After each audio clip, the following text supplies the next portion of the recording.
mais profundo.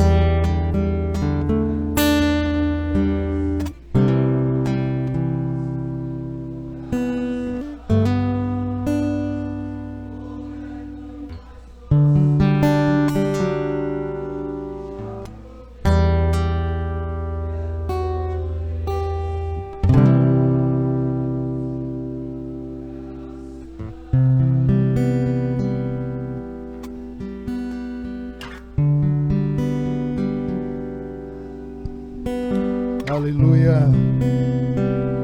Nós queremos conhecer o teu coração, Senhor.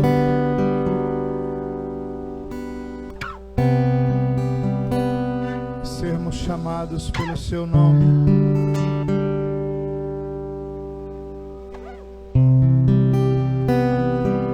E conhecer a nossa verdadeira identidade. Ou seja, nós não queremos saber apenas quem somos, mas nós queremos conhecer também de quem somos.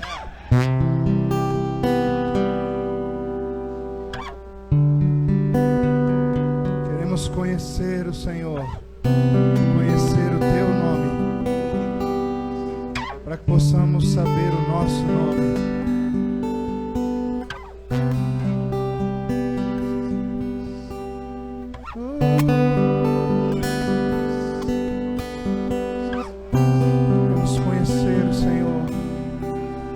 Em toda a profundidade,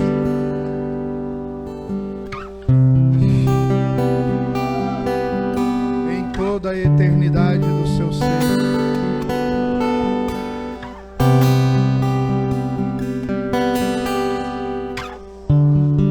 Não permita, Senhor, que naquele em que apenas o pavio fumega, o sopro do vento seja contra essa chama, mas que nessa manhã haja um reposicionamento dos teus filhos, que possamos avançar, porque se muitos de nós já sabemos o que somos, mas poucos de nós ainda sabem de quem somos. Talvez sabemos na cabeça, mas isso ainda não fez sentido, ainda não está traduzido no nosso interior. Que essa seja uma manhã de tradução, que essa seja uma manhã de revelação, para que a nossa identidade, ou aquilo que falta em nossa identidade, seja nos dado aqui. Como igreja, nós nos submetemos. Yahweh, Yahushua, Yahweh, Yahushua,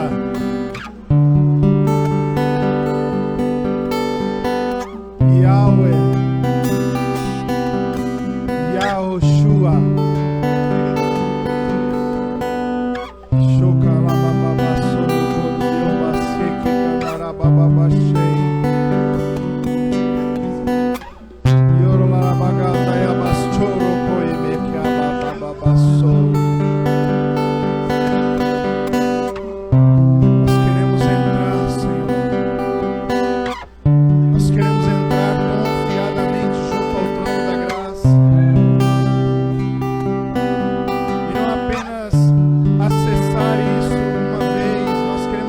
Permanecer diante do Senhor, permanecer nesse lugar,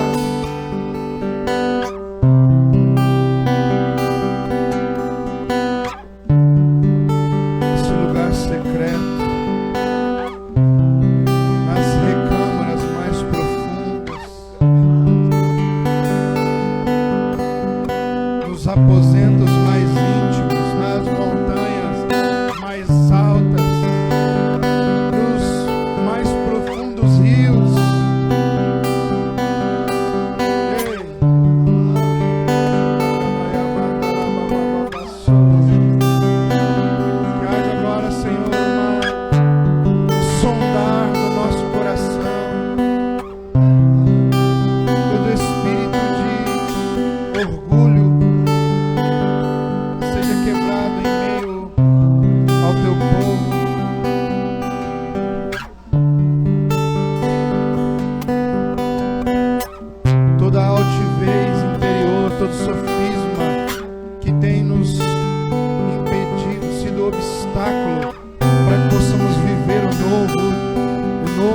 Senhor, seja arrancado definitivamente da nossa mente, do nosso coração, do nosso homem interior.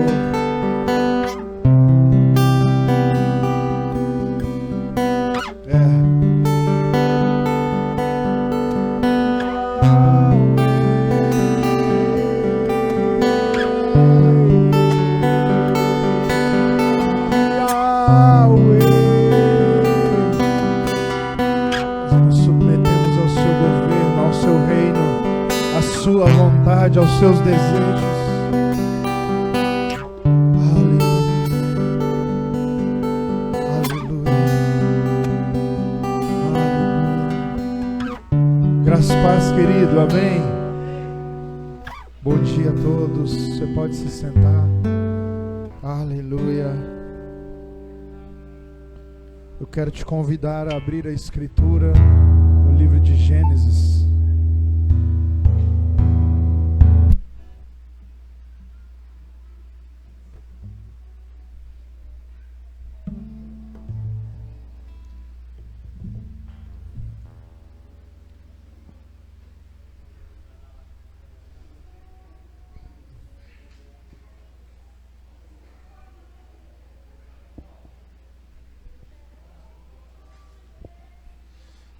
Tem como acender as luzes aqui para a gente ver melhor? Por favor.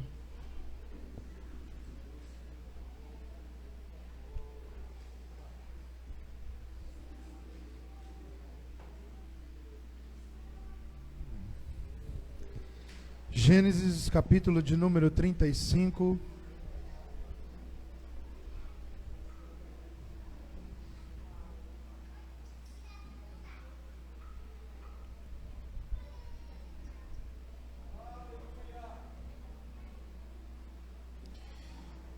Teu coração.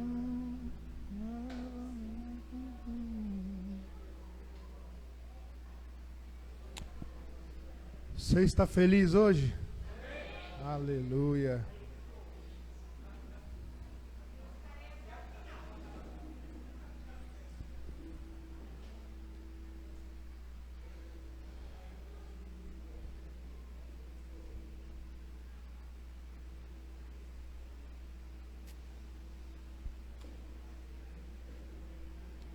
Sabe, irmãos, uma das coisas mais desafiantes da atualidade está em um contraponto a uma das coisas mais profundas da espiritualidade bíblica.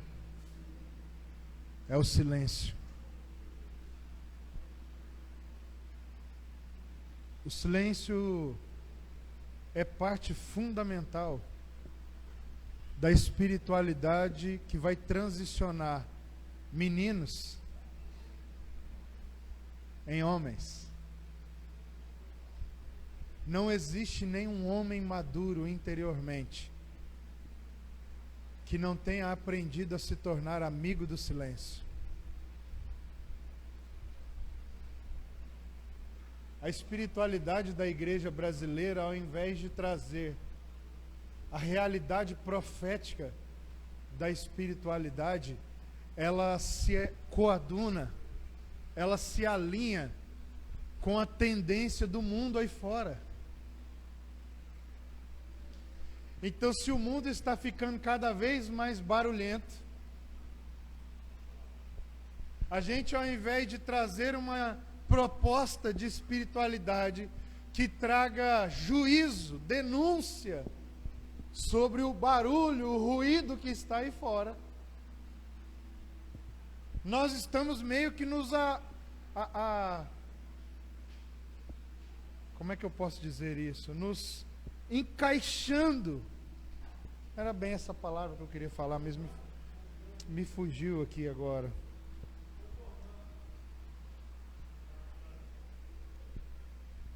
Nos acochalhando.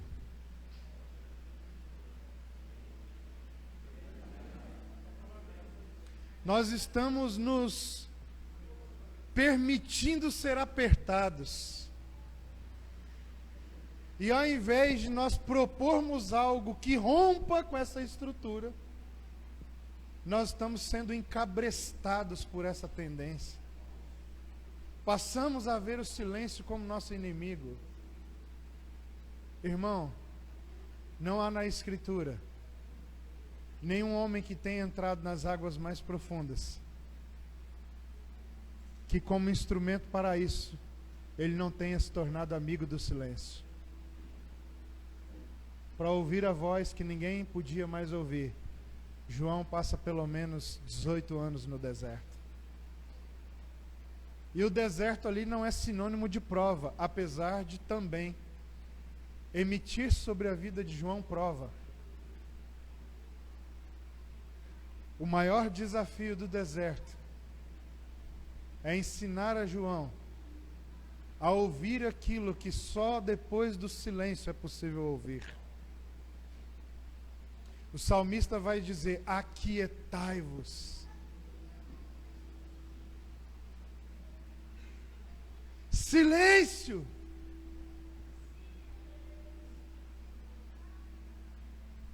Nós temos a necessidade, é uma carência da alma, da nossa geração, desse tempo, deste século. Quer ver uma coisa? Você vai orar, mas sem música é quase impossível orar, irmão.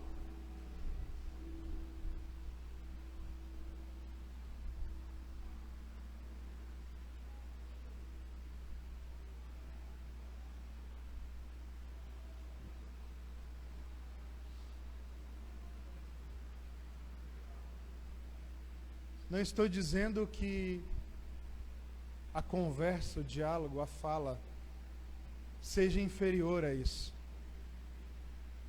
Mas estou chamando a nossa atenção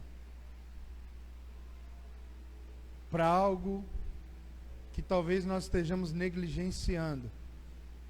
E ao negligenciarmos isso, permanecemos na transição e não saímos dela nunca.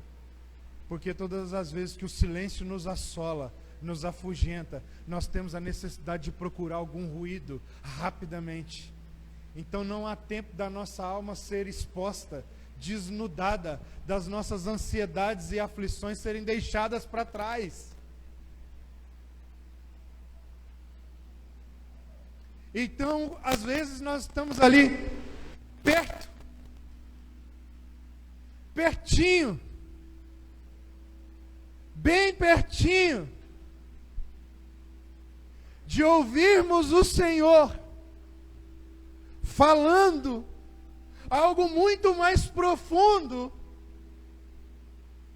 mas a necessidade de respostas, de direções, de rumos, nos tiram da pessoa em quem devemos centralizar a nossa vida, a nossa existência, a nossa eternidade. Permanecer no Senhor é mais importante do que saber qualquer coisa, do que ouvir qualquer direção, do que definir o meu propósito, inclusive. Porque o mais profundo só vem depois do silêncio. Quando os sacerdotes passavam pelo ritual, vocês estão me ouvindo bem?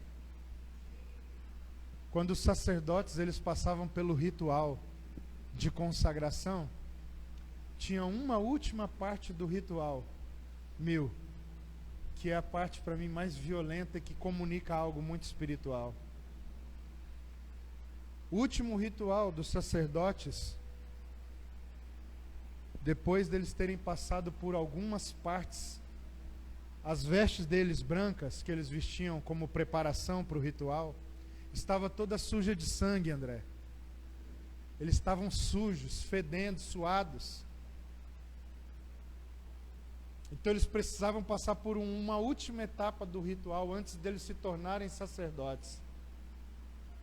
E da forma como eles trabalhavam ali, O Senhor exigiu que eles permanecessem daquele jeito que eles estavam, posicionados, sabe onde?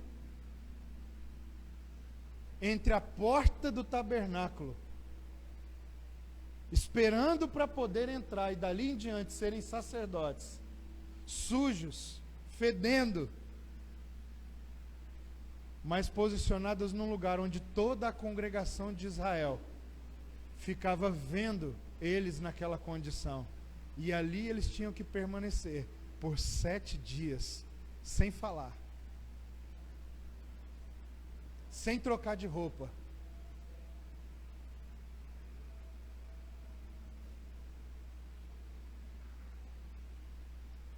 até que um sacerdote já consagrado os liberasse então para se lavarem, trocarem as suas roupas e começarem a ministrar ao Senhor.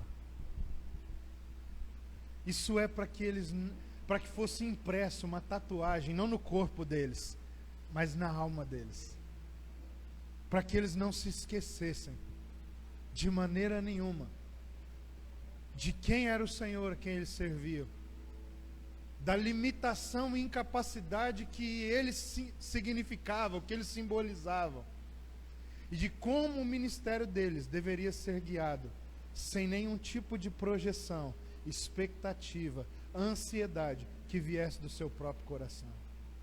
Imagina você sujo, cheio de sangue respingado, fedendo, esperando apenas em silêncio, olhando para o Senhor, mas sabendo que estão todos vendo você. Imagina a vergonha. Há histórias que narram que o ritual anterior, ele era tão intenso que alguns deles chegavam sem roupa. Então eles tinham que ficar seminus, que era pior. Se com roupa suja, respingada de sangue, fedendo era ruim, imagina você nu. Toda a congregação de Israel, milhares e milhares de pessoas, esperando, assistindo você, vendo a sua vergonha, a sua nudez. E os rabinos mais antigos de Israel, eles dizem que esse ritual, principalmente eles concordam nisso, que esse ritual tinha um motivo: fazer morrer o ego dos homens que podem servir ao Senhor, que são chamados para servir ao Senhor.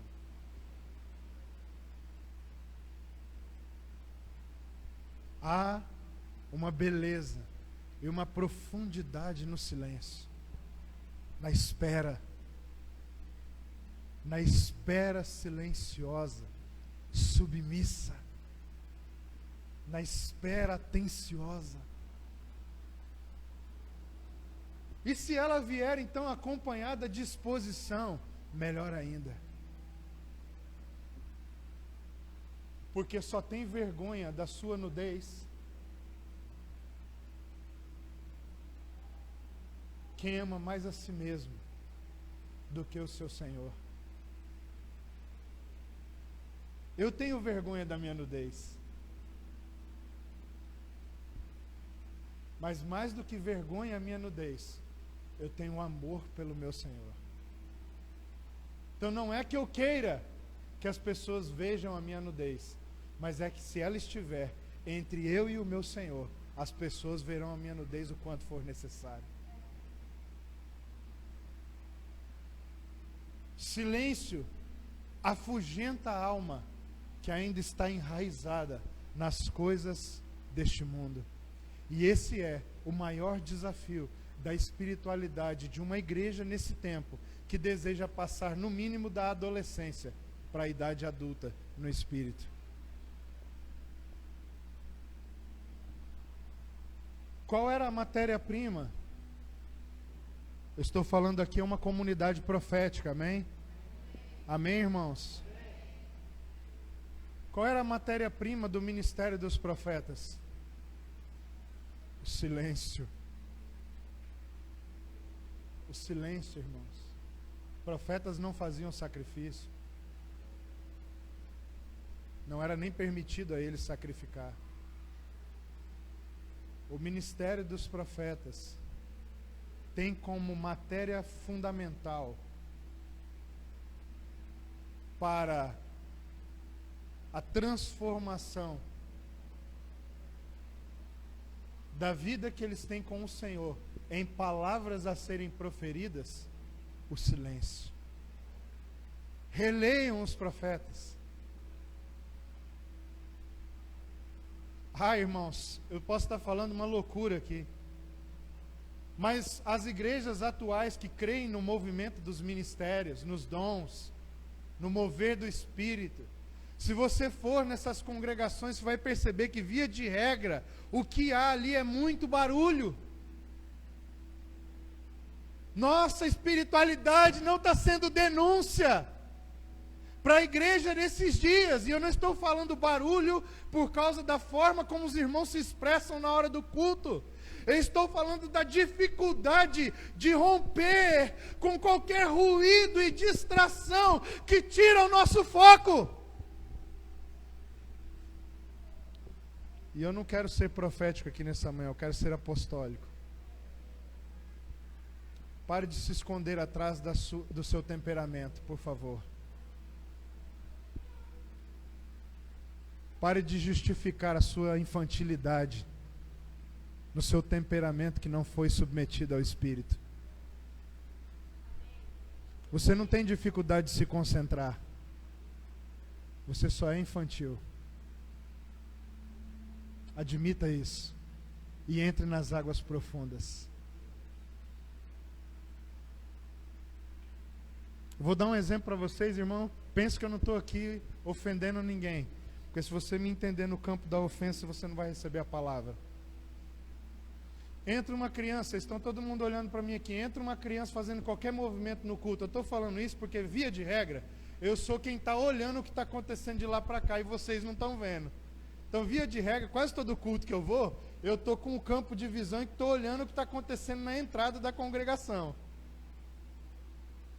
Entra uma criança no culto, 90% das igrejas onde eu vou, eles perdem a palavra que está sendo compartilhada e se distraem. Ainda que a criança não esteja fazendo muito barulho, uma movimentação simples. O que isso revela? Imaturidade. Imaturidade. Se somos assim nesse momento, somos assim em todo o tempo. Se você é o tipo de pessoa que quando você está orando, você pode estar num momento profundo, se você vê a luzinha do seu celular atender, aquilo te causa aflição. Você não consegue permanecer, você vai insistir, resistir, principalmente aqueles que já perceberam isso. Aí você vai ficar ali mais uns segundos, mais um minuto, até que você não vai aguentar. E vai lá pegar o celular, ainda meio de longe, meio constrangido, para parecer que não está olhando, tentando dizer que você não está tão assim, ansioso. Aí você pega lá o celular, dá só uma olhadinha e solta. Alguns de nós já estamos tão entregues que já pegamos assim e continuamos tentando orar, ao mesmo tempo em que estamos respondendo o celular. Silêncio, foco, concentração. O temperamento pode facilitar ou prejudicar isso, sim, mas quem governa sobre nós não é o nosso temperamento, é o Espírito Santo. Eu sou sanguíneo hemorrágico. Aproveita que você já está hemorrágico e morre logo. Que aí você vai ver que as coisas não te distraem facilmente.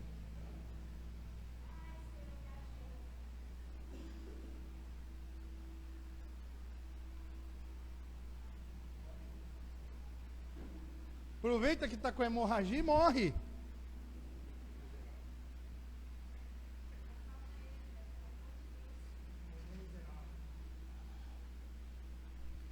Estou melhor agora. Você está entendendo isso, Edu? O ansioso faz perguntas que não há necessidade de serem feitas. E as perguntas que precisam ser feitas, ele se esquece delas. Porque ele está distraído com o ruído, distraído com o barulho das coisas desse mundo.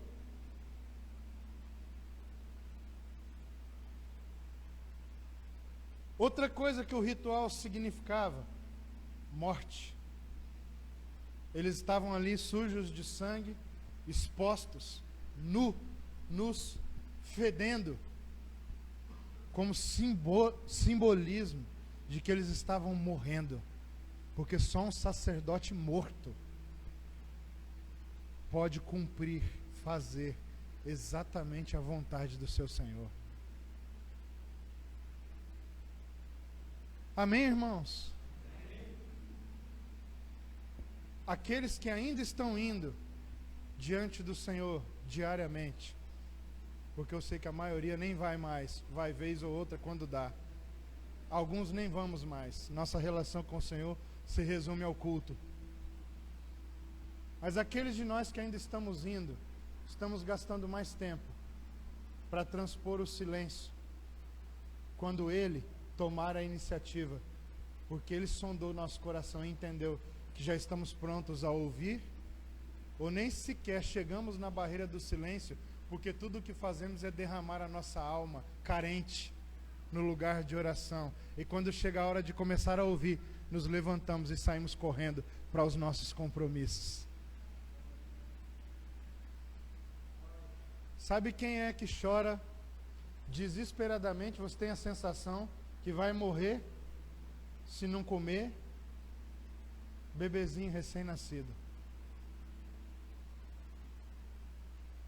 Mas você sabia que o bebê recém-nascido ele pode suportar, esperar mais um pouco para ser amamentado?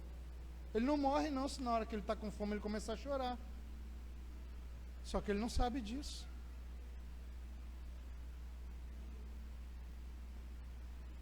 Ele não sabe disso, irmão.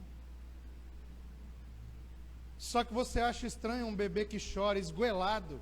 Ah! Quando ele está com fome, você acha estranho? Não, né?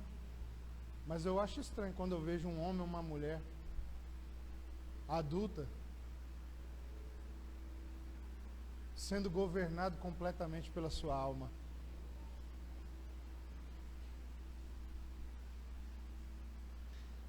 Chorando como um bebê que não sabe que se não mamar agora não vai morrer de fome. É por isso que eu amo as disciplinas, algumas disciplinas espirituais, como a oração, como a meditação, como o jejum. Você quer ver uma coisa? Você não toma café. Você não tem hábito de tomar café da manhã. Você fala, vou jejuar. No primeiro dia, 7 horas da manhã, parece que tem 5 dias que você não come. Porque parece que aciona um botão. E a tua alma, lógico, com as artimanhas de Satanás também, somadas a isso, parece que ela acorda e fala, vou mostrar para você quem é que te governa mesmo.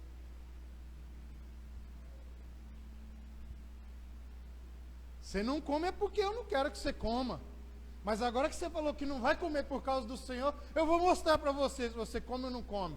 E cara, para chegar meio-dia, irmão, tem alguns irmãos que não têm sabedoria. O irmão nunca teve a prática de jejuar. Aí ele fala, vou jejuar. Aí você pergunta, que horário? Aí ele fala, da meia-noite às 6 da manhã. Aí você olha para ele, dá vontade de falar, judeu. Judeu. Não. Deixa ele. Porque ele está se desenvolvendo. Sabe o que vai acontecer? Ele vai acordar antes.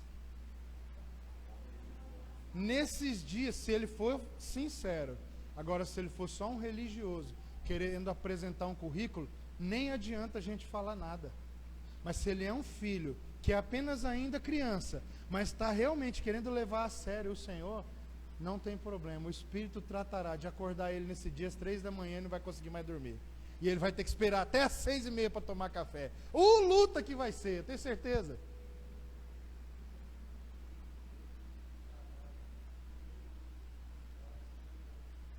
Porque o objetivo do jejum é revelar a nossa infantilidade.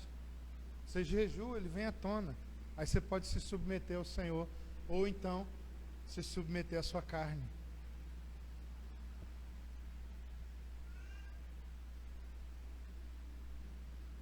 Entende a importância do silêncio? O silêncio não é o barulho do lado de fora. O silêncio que necessitamos experimentar é a paz do lado de dentro.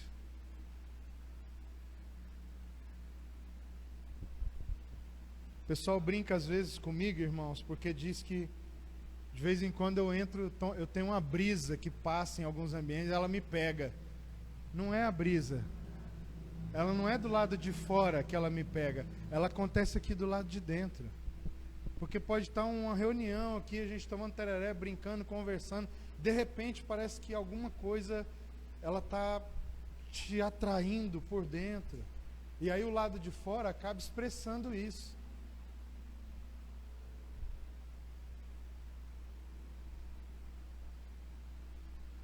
Complicado, irmão. Não tinha nada a ver isso com o que eu ia falar hoje.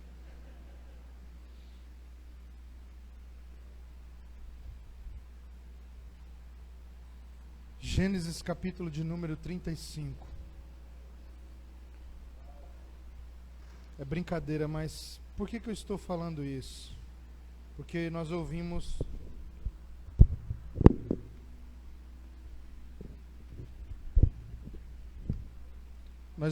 o profeta ministrando o nosso coração aqui sobre maturidade.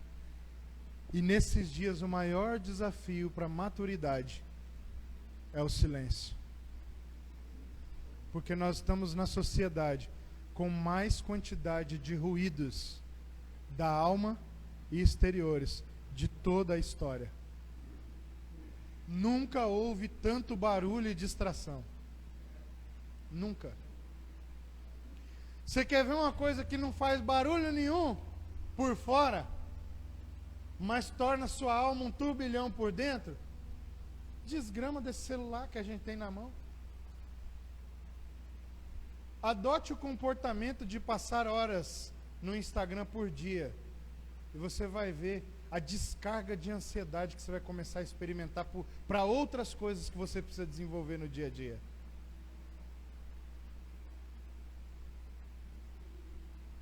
Eu não sei, irmão. Parece que tem um trem aqui dentro.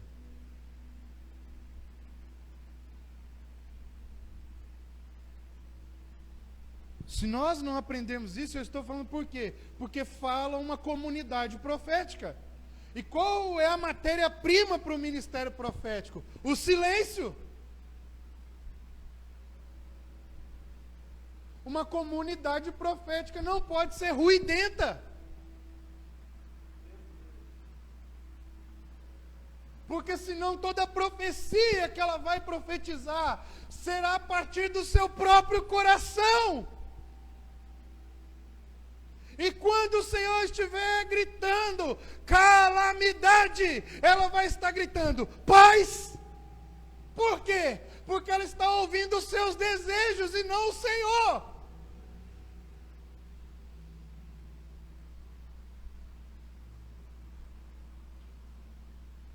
E é exatamente isso que essa história que nós vamos compartilhar aqui tem como pano de fundo.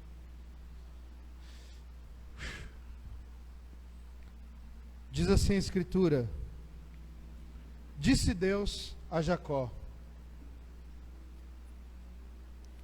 levanta-te, sobe a Betel e habita ali.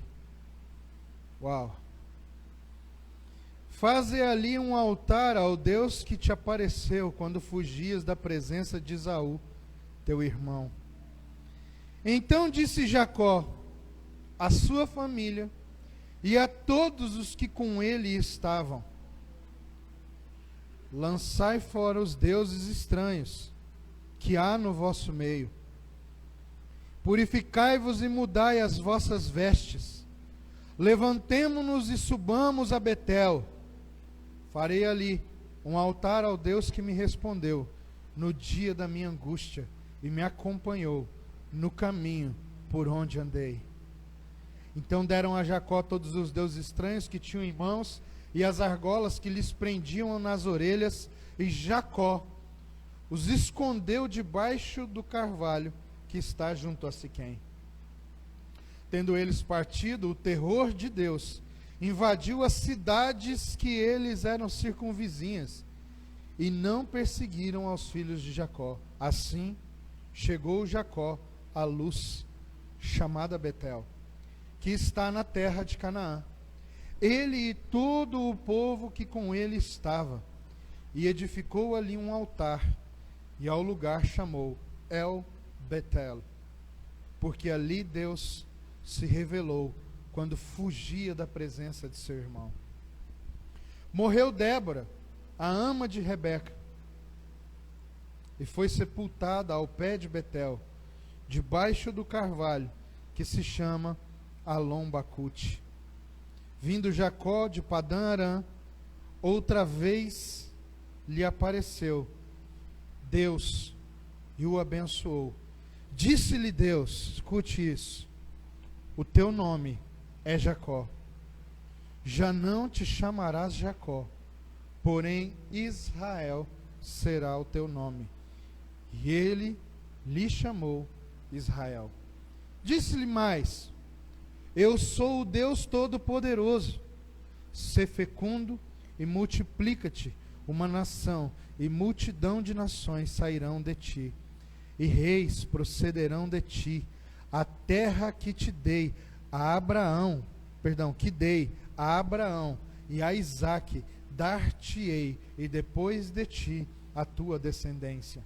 Deus se retirou dele, e elevando-se do lugar onde lhe falara, então Jacó erigiu uma coluna de pedra no lugar onde Deus falara com ele, e derramou sobre ela uma libação, e lhe deitou óleo. Ao lugar onde Deus lhe falara, Jacó lhe chamou Betel.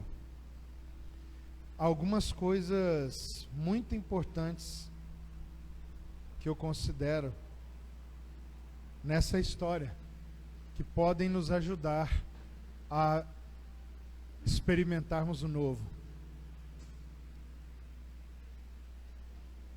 Outro dia eu conversava com um amigo, o profeta Dario, e ele me falou algo que me chamou muito a atenção nessa história, e por isso eu quero compartilhar algo a partir disso com os irmãos. Quem se lembra da história de Jacó? Nós estamos aqui no final da sua vida, já nos últimos episódios que a Bíblia vai narrar acerca desse homem, que é um dos patriarcas de Israel. Os irmãos sabem que nós lemos aqui, mas antes disso Jacó ele tem uma experiência, e é ele, o homem a partir de quem Deus extrai definitivamente essa identidade que ele vai dar ao seu povo como nação, a partir dele, do que acontece nele, em Jacó. Deus batiza o seu povo por essa identidade chamada Israel.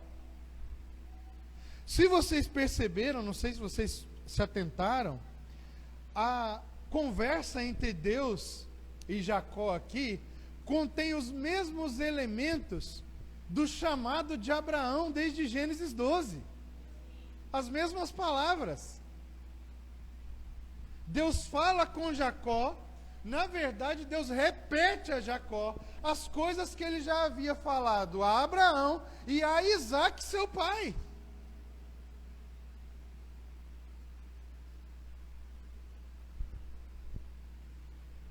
Estamos juntos? Jacó, ele vem de uma jornada de peregrinação da terra de Siquém, onde ele começa a sua história, se nós podemos dizer assim, na casa de seu sogro chamado Labão. Os irmãos se lembram disso? Ele vai fugindo de Esaú, e vou abrir um primeiro parênteses aqui na mensagem, que depois a gente pode, em outro momento, falar sobre isso. A história de Jacó é definida pelos encontros e reencontros que ele tem ao longo da jornada. Eu queria que você pegasse essa chave no teu espírito. O que Deus vai usar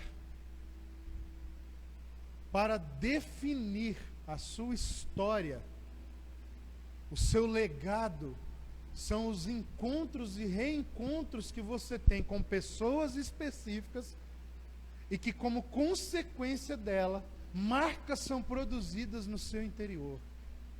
A primeira, por que Jacó foge da casa de seu pai Isaac?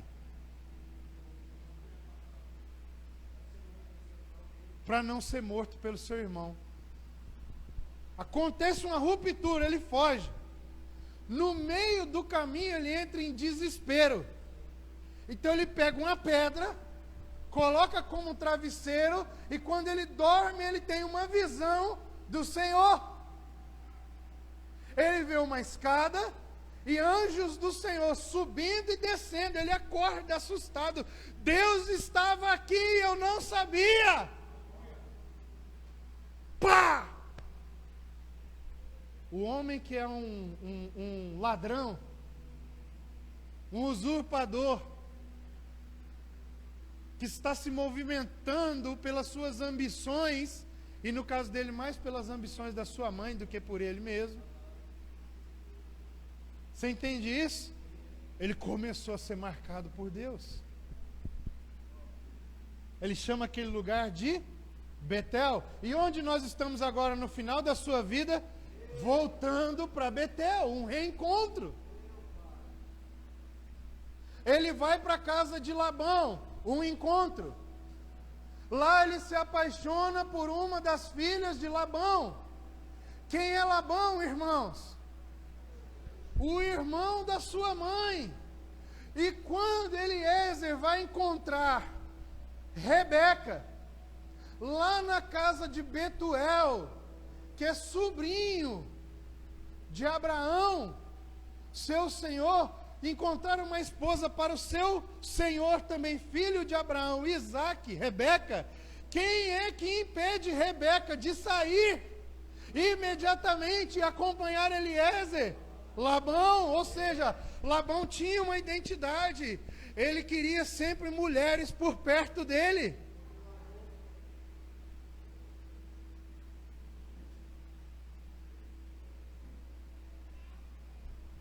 Lá na frente, agora ele tem o quê? O seu sobrinho na sua casa. Jacó se apaixona por quem? Labão tem duas filhas. Raquel. Labão fala, show, tá combinado. Mas a gente já conhecia Labão de outros carnavais, irmão.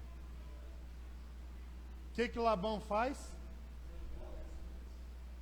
Na hora H, ele empurra a filha mais velha, chamada Lia.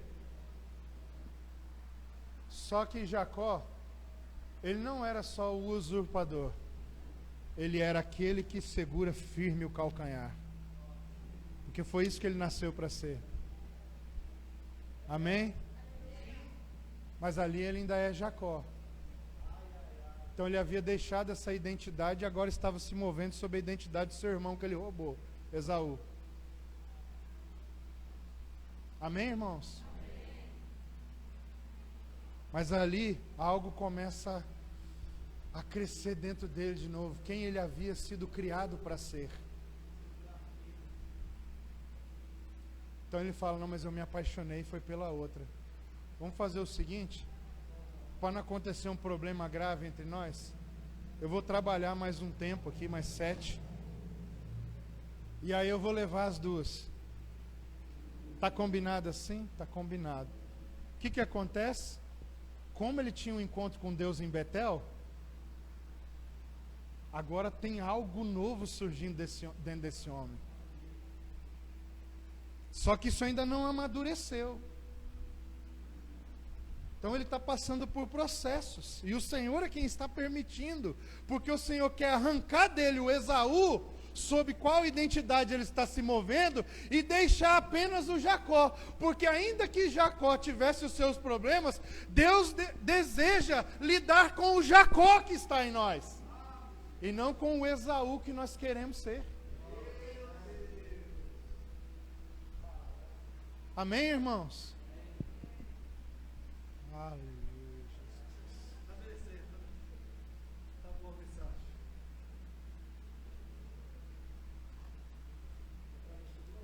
Irmãos, vocês estão entendendo isso? Amém? Vocês estão me ouvindo bem mesmo? Bom, vamos continuar um pouco aqui nessa história. O que acontece? Deu o prazo, 14 anos. É 14 mesmo, né? 14 anos, Jacó trabalhando para o seu sogro Labão.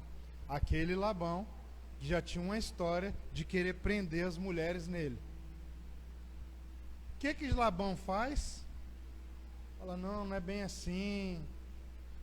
Jacó não se sujeita mais àquilo. E de madrugada ele foge. Só que Labão, malandro, escondeu,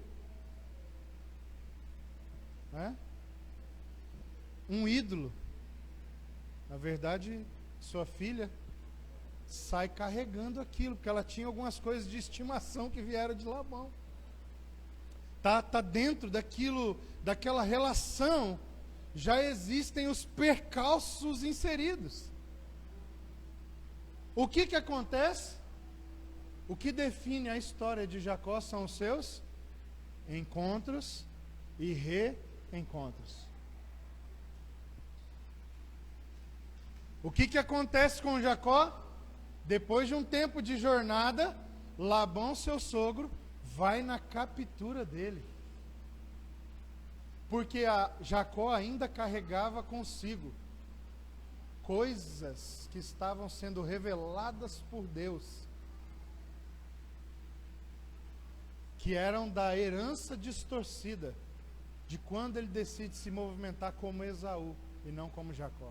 Porque Deus havia chamado Jacó, Deus não havia chamado Esaú. Então quando ele arruma um jeito para roubar a primogenitura de seu irmão, ele entra dentro de uma identidade que não é a que Deus havia chamado ele. Então presta atenção, o reencontro com Labão, que era uma guerra, Jacó em humildade e quebrantamento se expõe. E então Labão, ele tem um choque. E creio eu que é por causa do processo de Jacó que Labão é reposicionado também na sua história. E aquele homem que veio ali para usurpar agora o seu genro, mas que também é seu sobrinho, tem uma reconexão. E aquilo que era para ser uma luta é transformado em uma aliança. E Jacó agora segue, mais livre ainda do que ele já estava desde Betel. Uau! Mas tem um encontro que ele teve, que mudou a sua história, mas que precisa ser resolvido num reencontro. Ele está indo agora na direção do seu irmão Esaú.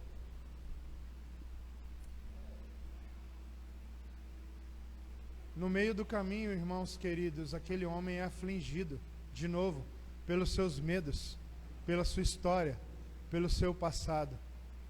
Mas ele se posiciona diante do Senhor, envia estrategicamente uma série de ofertas e presentes na direção de Esaú, para reencontrar-se com Esaú. Esaú vem na direção dele, e o que está iminente de acontecer ali de novo? Uma chacina. Um problema grave naquela família.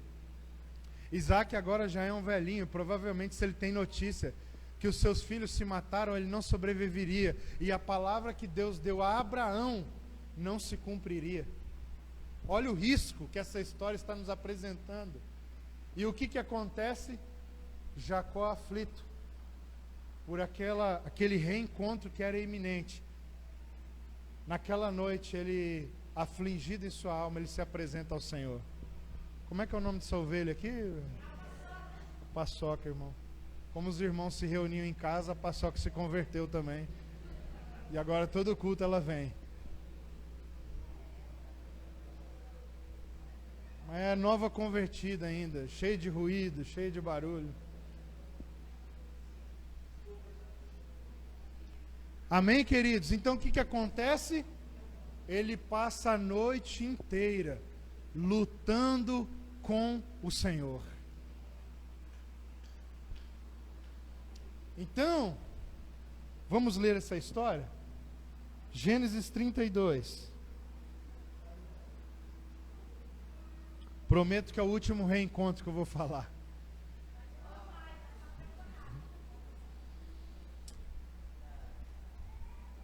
No verso 28, 27. Não, 26, para ficar melhor, para não precisar explicar. O anjo já havia ferido Jacó. E olha o que acontece a partir daqui. Disse este, 27. Então disse, não, 27. Respondeu-lhe, pois, 27. Como te chamas? Ele respondeu, Jacó. Gente, presta atenção aqui. Nós estamos falando de um homem que lutou com Deus a noite inteira. E que o anjo do Senhor aqui, que é uma expressão do próprio Cristo, ele no final fere a coxa de Jacó. E Jacó carrega uma marca para o resto da vida dele por causa daquela luta. E o anjo, mesmo ferindo Jacó, Jacó insistia em agarrar-se a ele. E você não vai sair daqui se você não me abençoar. Mas espera aí, quem é que está falando? Não é aquele que já tinha usurpado a bênção que ele precisava para ser aquilo que ele desejava? Então ele não precisava mais ser abençoado. Ou será que quem estava falando ali era uma outra pessoa? Porque o que garantia sucessão, hereditariedade, na linguagem antigo veterotestamentária, salvação, o que garantia salvação em uma descendência era a bênção da primogenitura, e foi isso que ele roubou. Mas a primogenitura não era de Jacó, ela era de Esaú. E o que Deus havia falado para os pais dele, Isaque e Rebeca, quando eles ainda estavam ali no ventre, é que o mais novo governaria.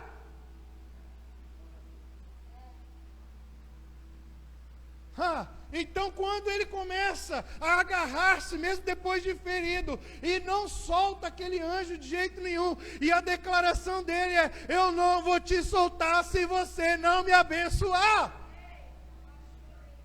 Porque agora ele não é mais Jacó querendo ser Esaú. Os encontros e reencontros que ele teve até aqui fizeram ele entender que Deus havia chamado Jacó e não Esaú, irmão. Mas para certificar, o anjo pergunta: quem é você? O anjo não sabia quem ele era, mas a pergunta era para testificar: sob qual identidade você deseja construir a sua história? Quando ele admite e responde rapidamente: eu sou Jacó, o anjo fala: então já não se chamarás mais Jacó. Porque o Senhor não havia decidido transformar Esaú em Israel. Desde a eternidade, o Senhor desejava e havia falado que faria isso. Ele havia chamado Jacó para ser Israel, não Esaú. Quantos estão entendendo isso aqui? Esse reencontro destrava o destino desse homem. Mas quando destrava o destino de um homem que se posicionou, não está destravando apenas o destino desse homem, está destravando, na verdade, o destino de toda uma geração. Estamos juntos, irmãos? Esse último reencontro que eu quero olhar.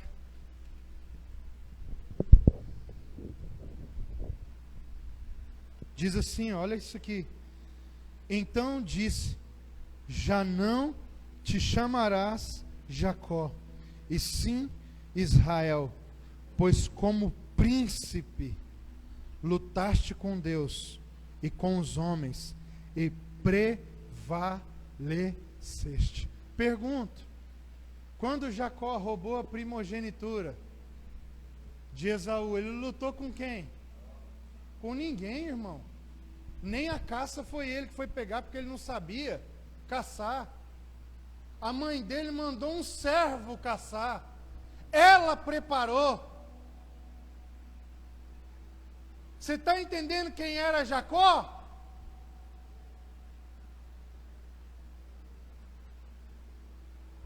O que é que o anjo está dizendo? Por que eu estou mudando o seu nome de Jacó para Israel? Porque agora sim você aprendeu a lutar.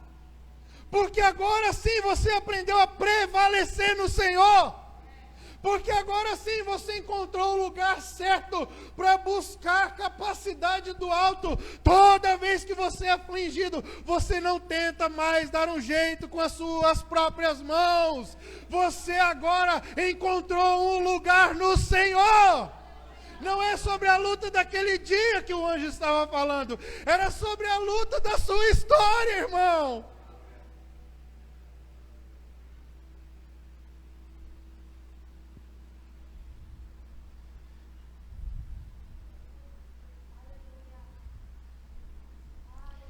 E então Jacó chama aquele lugar de Peniel. Porque vi Deus face a face. Uau! Jacó vai e estabelece-se com a sua família numa região chamada Padã Arã.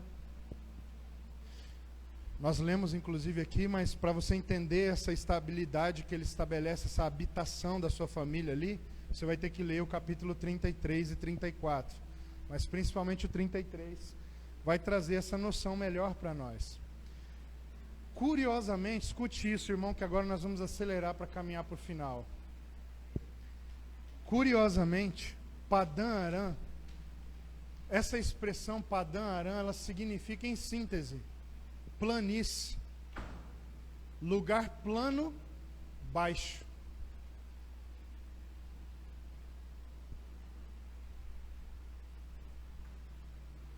Lá anos atrás, Irlã, o Senhor definiu a história de Jacó.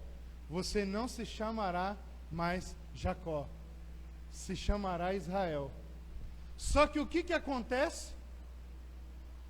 De Gênesis 32, anos se passando, ao texto que nós lemos em Gênesis 35, toda vez que o Senhor aparecia para falar com Jacó, chamava ele de Jacó. Mas não foi o Senhor mesmo que disse que o nome dele não seria mais Jacó, seria Israel? Então como é que Deus coloca um nome em você de Luiz e te chama de José?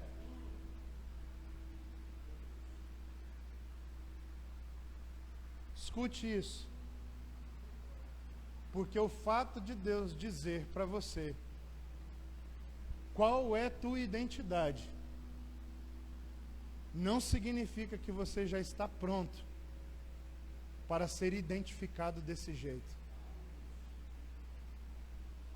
O fato de Deus dizer quem você é na eternidade, não significa que quando Ele olha para a sua vida agora, é isso que Ele constata. Vamos ver de novo? 32. Já não te chamarás.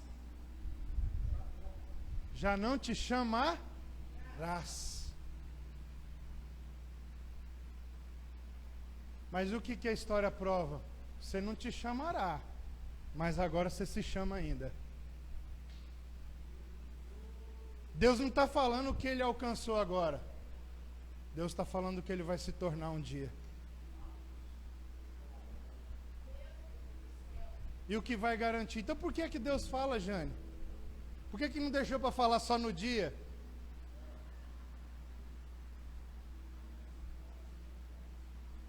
Porque o que define a nossa identidade não é a jornada por si, mas é aquilo que Deus diz a nosso respeito.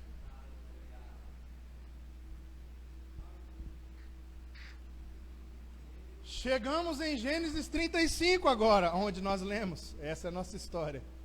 Agora nós vamos começar a pregação. Os irmãos estão crentes hoje, né? Então vamos acompanhar aqui, porque vai ser muito rápido. De onde é que Jacó saiu? Padã Arã. Lugar de baixo. Com uma palavra apenas. Quer dizer, são 3 palavras para ser mais didático, mas eu chamo de uma só. Vou explicar. A promessa, a mesma promessa que o Senhor tinha dado ao seu pai Abraão, ao seu pai Isaac, e a ele mesmo agora. Segundo, uma direção. Deus fala, vai para Betel. Mas na verdade, se nós acompanharmos a história, você vai ver que o destino final mesmo de Jacó é um lugar chamado Hebrom, onde o pai dele e o avô dele e as mulheres também da família haviam sido enterradas. Presta atenção nessa loucura. Onde ele está? Em Padã Arã. Onde Deus chama ele para terminar a jornada? Em Hebrom, que é um lugar mais alto de Judá. Onde ele começa? No lugar mais baixo. Onde ele termina? No lugar mais alto. Irmão, você está entendendo o que o Senhor está falando através dessa história? A palavra Hebrom significa aliança,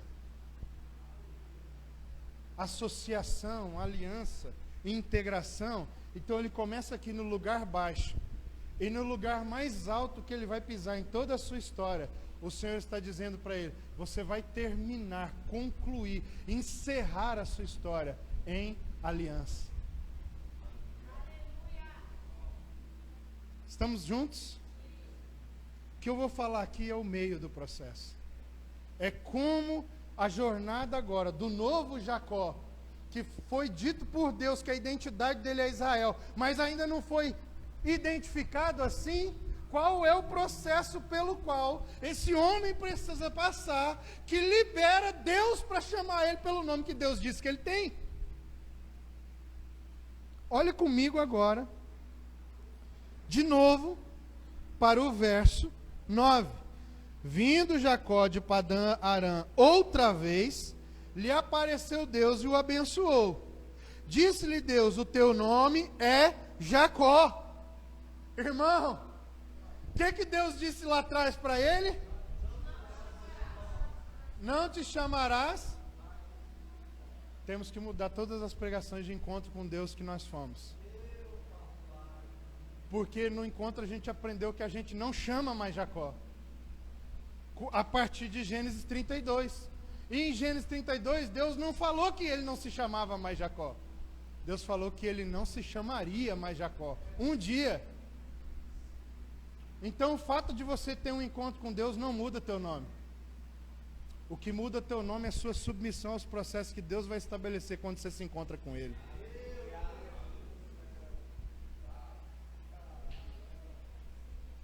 Está fazendo sentido para você? Vou ler de novo. Disse-lhe Deus, o teu nome é Jacó. E anos haviam se passado, Dani. Anos se passaram. Deus vem ao encontro dele. E não é mais do usurpador. É agora de Jacó, o homem de Deus. Qual homem de Deus? Aquele que segura firme o calcanhar.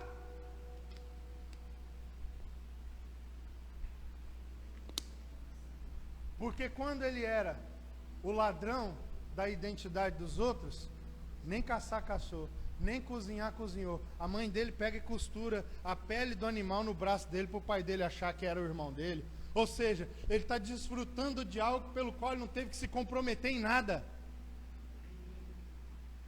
É um menino tentando caminhar debaixo da palavra que o outro recebeu. Mas a partir de Betel, algo começa a acontecer. E em Peniel Deus diz, opa, agora sim, o Jacó que eu chamei apareceu. Então o que vale é a partir de agora, a sua história comigo, aquilo que nós vamos construir juntos. Anos se passam, Deus vem de novo, olha para ele e diz, não pergunta mais como é teu nome. Deus mesmo de cara, é esse cara que me fez descer.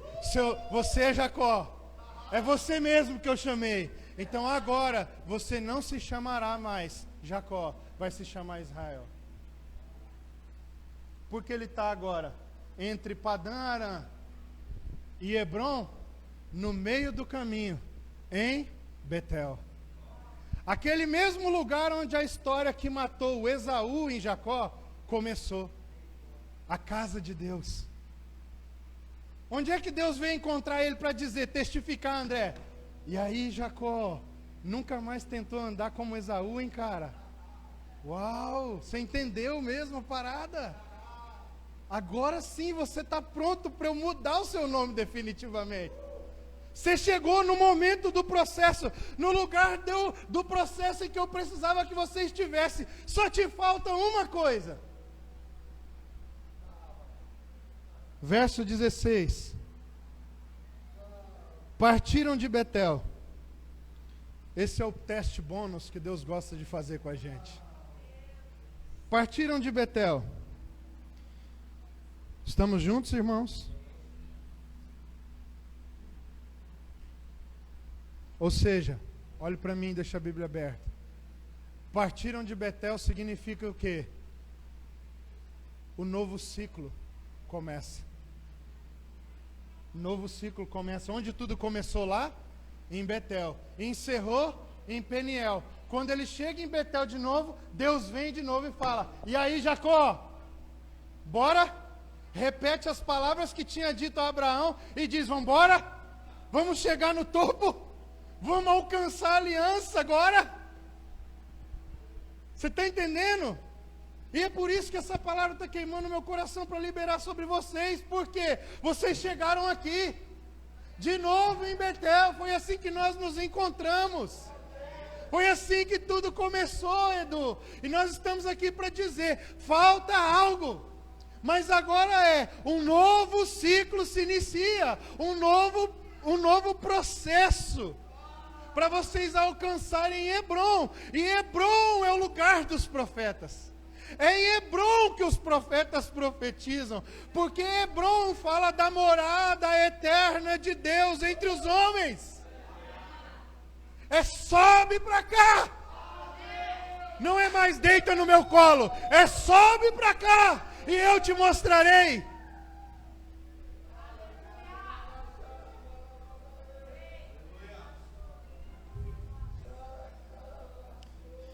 No verso 16 ele diz: partiram de Betel. Começou, Dani. Começou. Qual? O novo ciclo. A nova etapa da jornada. Começou um novo tempo agora. Para quem? Para Jacó disfarçado em Esaú? Não, Jacó mesmo. Jacó mesmo. Agora Esaú morreu. Não existe mais Esaú em Jacó. Então agora você está pronto. Partiram de Betel. E havendo ainda pequena distância para chegar a Efratá. Alguém sabe o que é Efratá? Efratá é o nome para a cidade de Belém. Belém era chamada Efratá. Então eles estão aqui chegando em Belém. Belém é o quê? A casa do pão. Quando começa a nova jornada para alcançar o destino que o Senhor nos chamou, o primeiro lugar por onde nós vamos precisar passar é pela casa do pão. É na casa do pão que nós somos seguros, nós estamos protegidos. É na casa do pão que você pode despedaçar-se no luto, recuperar as suas forças e assumir a jornada em Deus. Para que, custando ela o que custar, você esteja saciado, suprido, fortalecido para chegar no topo da montanha. Casa do pão não é um lugar para a gente habitar. Casa do pão é lugar de passagem. É lugar de estadia. Não é lugar de habitação. Lugar de habitação é Hebrom, irmãos. É um lugar onde nós temos uma visão precisa, uma visão mais longa, onde a presença de Deus habita. Casa do Pão fala de suprimento, de nutrição, fala de ativação. Casa do Pão é quartel-general, é lugar para ser instruído, é lugar para ser treinado, é lugar para ser capacitado. Nós não fomos chamados para ser Casa do Pão. Nós fomos chamados para ser a morada eterna de Deus. A igreja não é Casa do Pão. Quem diz que a igreja é Casa do Pão, tá show, mas ainda não entendeu muitas coisas.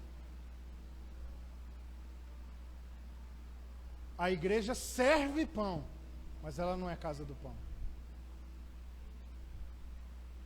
A igreja é lugar de habitação. Amém? Vamos continuar aqui, senão a gente não acaba. Havendo ainda pequena distância para chegar a Efratá, quase, eles estavam quase na Casa do Pão, deu à luz Raquel um filho. Estamos juntos aqui, irmãos? Cujo nascimento lhe foi a ela penoso. Em meio às dores de parto, disse-lhe a parteira: não temas, pois ainda terás este filho. Ao sair-lhe a alma, porque morreu, deu-lhe o nome de Benoni, mas seu pai lhe chamou Benjamim.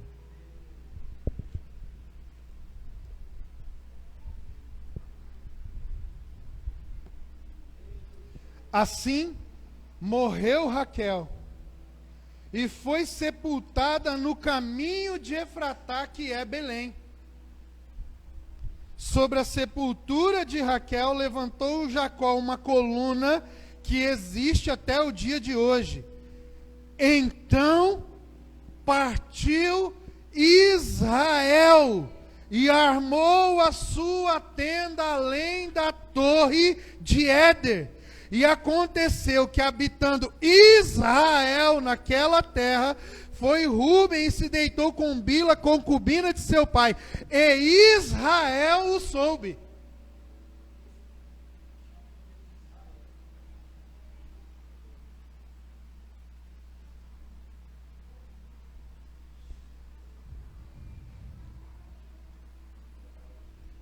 Ele parte de Betel, a caminho de Hebrom, com um lugar de passagem chamado Belém.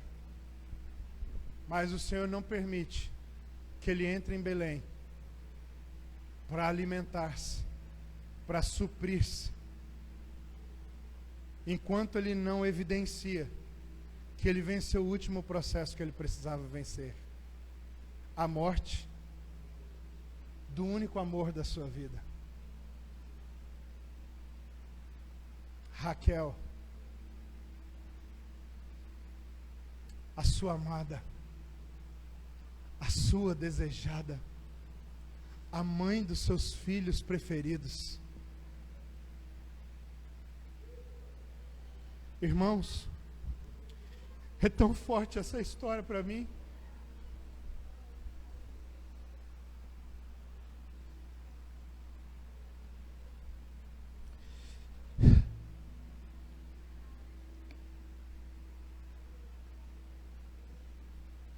Porque só teve uma coisa que sobrou da história de Jacó, enquanto ele ainda estava no meio do processo, andando na identidade de Esaú. Só tinha uma coisa que tinha sobrado desse homem que ele amou: a Raquelzinha do seu coração. Aquela por quem ele havia dedicado toda a sua vida, trabalhado todos os seus dias, sofrido no seu próprio corpo, humilhação, vergonha. Mas ela também era a única coisa que o antigo Jacó havia escolhido para si.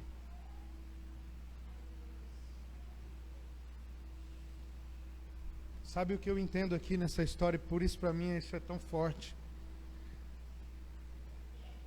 É que enquanto exista algo em nós que nós amemos e que possa ainda disputar em qualquer esfera que seja o nosso coração com o nosso Senhor, nós não vamos poder chegar no lugar de suprimento que nos fortalece para nós alcançarmos o nosso Hebrom. E essa é a pergunta que eu preciso fazer para vocês, para saber se vocês podem entrar no novo ciclo. Quais são as Raquéis que estão aí dentro de cada um de vocês que precisam morrer?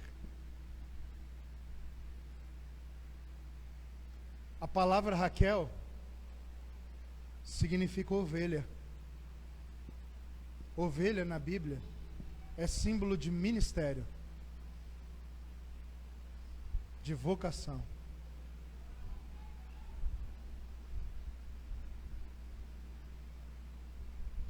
Será que muitos de nós não amamos mais aquilo que nós desejamos fazer para o Senhor do que o Senhor mesmo? Será que muitos de nós não amamos mais aquilo que nos traz prazer e realização do que o próprio Senhor? Deus falou para ele: e aí, Jacó, bora para a última fase, agora você está pronto. Jacó pega a sua família, tudo que ele tem. Ao Senhor lembra ele da palavra do pai Abraão, do pai Isaac. Vamos embora? Vamos. Só que antes de chegar na próxima parada, onde eles iam se reabastecer, onde eles iam se suprir para encarar a subida até o topo da montanha, aquilo que ele mais amava morreu. Só que sabe o que eu fico louco nessa história? É que o amorzinho dele não havia entendido o processo. Porque quando a criança nasce, no último suspiro, antes de morrer, ao invés de profetizar sobre a criança, ela amaldiçoa a criança. Benoni será o seu nome. Benoni é filho da dor, filho do sofrimento, filho da luta. Então eu imagino, irmãos, Jacó está numa jornada com Deus. Cara, ele está feliz da vida. Ele está animado. E os homens não acompanhavam isso. De repente ele escuta o choro da criança do lado de fora. Nasceu! Mas ele não sabe o que está acontecendo, irmão. Lá dentro tem o maior amor da sua vida. Aquilo que mais tem significado para a sua própria história. Ela é um dos motivos que fez com que ele chegasse até ali. Eu imagino aqui, ó. Ela morreu. Mas a criança vive. Toma, Jacó, seu filho Benoni. Antes de pegar a criança, ele diz: Benoni não. Benjamim será o seu nome. Irmão, Deus está lá assistindo a história. Vamos ver se ele vai passar na última prova. Não no sentido masoquista. Deus não está fazendo aquilo porque tem prazer. Mas Deus não pode entregar a continuidade do seu propósito sem a certificação de que o nosso coração está prensado ao ponto de irmos até a cruz.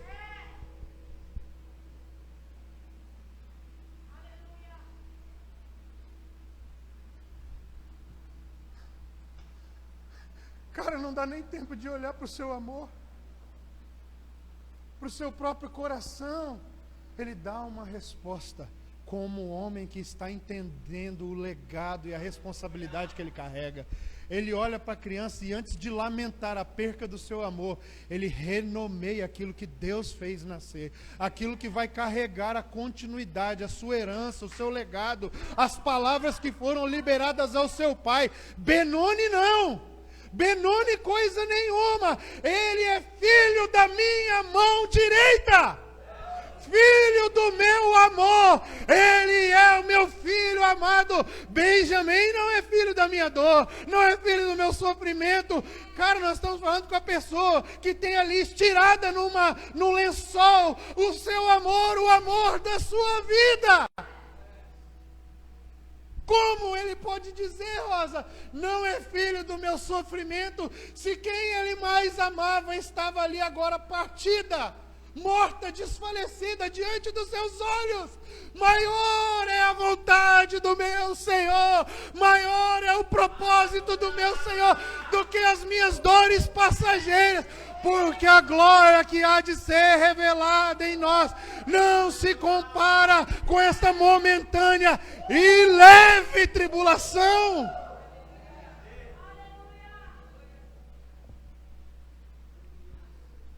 Cara, não sei se Deus falava isso naquela época já, porque hoje eu sei que Ele fala. Mas Deus deve ter olhado e falado: uau, que esse cara, uau.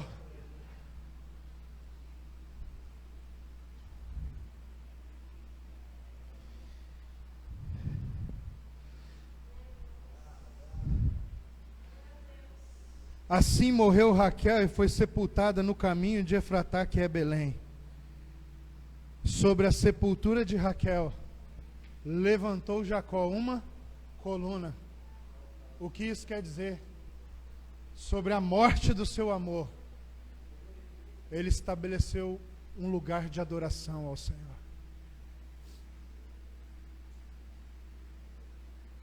Eu concordo com Deus. Concordo com Deus, irmão. Então partiu, Deus falando, e eu concordo com Deus. Então partiu Israel. A partir desse dia, Deus olha para ele e fala: você está pronto. Você alcançou sua identidade. Agora sim, eu posso te chamar na nossa relação de Israel. Partiu Israel e armou a sua tenda além da torre de Éder. Agora ele para em Belém. Agora ele está liberado para chegar em Belém, para se suprir em Belém. E a história termina no verso 27, para a gente encurtar. Veio Jacó a Isaque seu pai, a Manre, a Kiriate Arba, que é Hebron, onde peregrinaram Abraão e Isaque, e eu posso acrescentar, e Israel. Por quê? Porque ali Jacó agora habita. E o que acontece a partir daí é uma história de transição, que não mais diz respeito a Jacó ou Israel, mas a José e a Benjamim. Essa história, irmãos, me lembra uma outra história. Porque quando Jacó olha para o menino que está sendo entregue e no fundo vê sua esposa caída morta e diz: não será Benoni, mas se chamará Benjamim, ele está dizendo duas coisas. Uma, a minha história está sendo ressignificada e o Senhor está me dizendo: você achou graça aos meus olhos. Por quê? Ele batiza o seu filho de duas formas. A primeira, como Benjamim, significa filho da minha mão direita. E qual era o nome dele quando ele nasceu? Aquele que segura o calcanhar. O que ele está dizendo? Eu encontrei o meu destino. O meu filho vai continuar aquilo que o pai me chamou para fazer. Só que o nome Benjamim também significa filho amado, filho do meu coração, filho do meu amor. E tem um outro filho na história, sobre quem remonta a mesma trajetória do pai Abraão e dos patriarcas de Israel. Este é o meu filho amado, em quem eu tenho prazer. Onde é que Jesus está sentado? Sentado à destra de Deus. Qual é o símbolo de que Jesus pode ser chamado de Jesus mesmo? O sofrimento da sua morte. E que no sofrimento da sua morte ele venceu. E é porque ele venceu que nós somos a sua herança. Nós somos a sua propriedade particular. Muitos de nós nos lembramos de José, porque José seria a quarta linhagem, na sucessão patriarcal. Abraão, Isaque, Israel, e depois de Israel abrem-se as tribos. E a sucessão está aparentemente sobre José. Mas, irmão, o reinado de Israel vem de Judá, que depois é dado como herança nessa parte de reinado também a Benjamim, que eram os 2 filhos preferidos de Jacó. Lembra quando José encontra os seus irmãos que achavam que ele estava morto? O que ele pede? Tragam-me Benjamim. Quando Benjamim chega, o que ele pede? Busquem agora o meu pai. Qual era o temor do seu pai? Que Benjamim fosse morto, como José. Onde está a sucessão do chamado de Abraão, que foi dado a Isaque, que foi repassado a Israel, sobre José e Benjamim? José naquilo que ele representa como libertador, como figura de Cristo. Benjamim no aspecto da filiação de Jesus, enquanto filho do amor de Israel. Eu quero concluir, irmãos. Se você puder ficar em pé para me ajudar.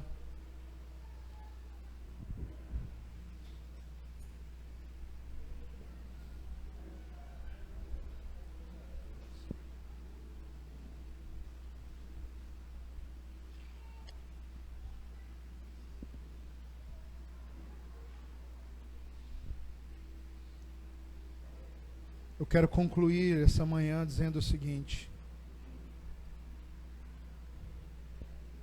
enquanto eu orava nesses dias, pedindo ao Senhor uma palavra para compartilhar com os irmãos em uma data tão importante, em uma data tão significativa, a celebração de 3 anos, né? E a inauguração de um novo espaço para a vida da igreja aqui, o Senhor falava comigo: para uma nova etapa, Raquel precisa morrer. Raquel pode ser orgulho da história que vocês construíram até aqui. Raquel pode ser algo que você ama desde o início da sua história e que tem se tornado como barreira, como empecilho, que tem feito o teu coração andar dividido entre o Senhor, só pelo Senhor mesmo, ou o Senhor e mais algumas coisas que você pode guardar ainda.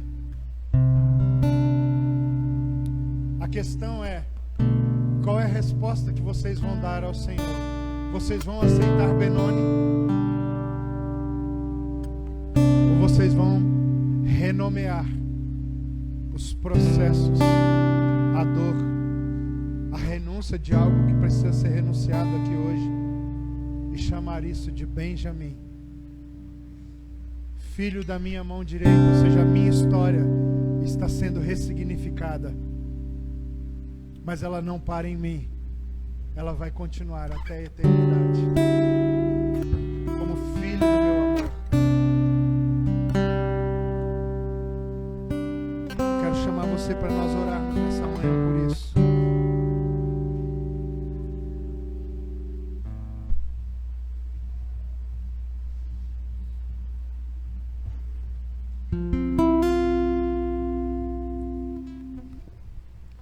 Se algum dos irmãos tiver alguma palavra e quiser liberar, compartilhar, fique à vontade também.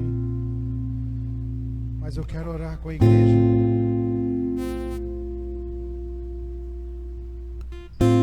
Eu sei que há pessoas aqui, queridos, que ou perderam Raquel, mas aceitaram Benoni, ou não perderam Raquel e estão resistindo. Matarem suas Raquéis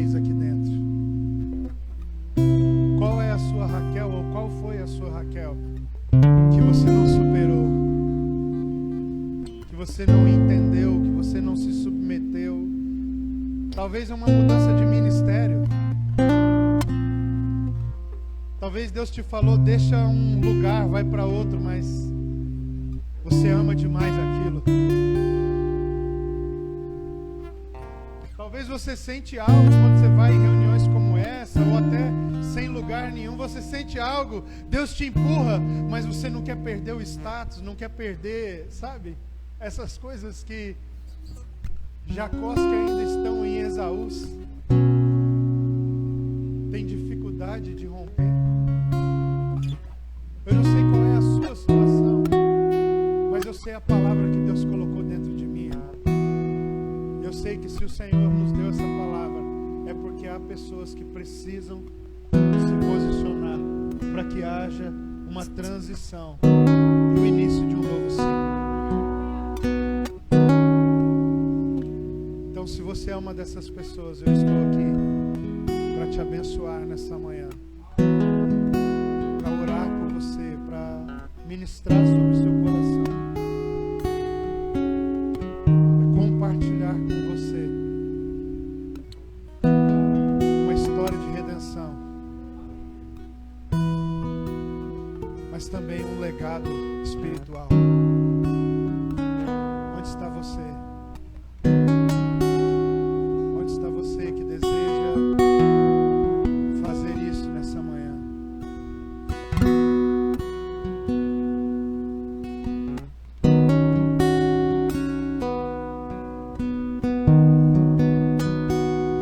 Estou me tornando aquilo que foi criado, aquilo que fui chamado pra ser, chamado pra ser. Estou me tornando aquilo que foi criado, aquilo que foi chamado pra ser. Deixa Deus te pegar aqui hoje, cara. Chamado pra ser. Alguns de nós estamos muitos anos como Esaú, Aquilo que foi criado, mas o que diz finalmente se vencemos ou não é como foi chamamos chamado aquilo que pra foi gerado ser. em Raquel, mas que custou o nosso amor. pra ser. Estou Vamos me ficar com tornando aquilo que Deus fez ou vamos parar naquilo que foi amamos? criado, aquilo que foi chamado pra Vamos ser. pegar o que Deus fez no colo e nos agarrar a isso.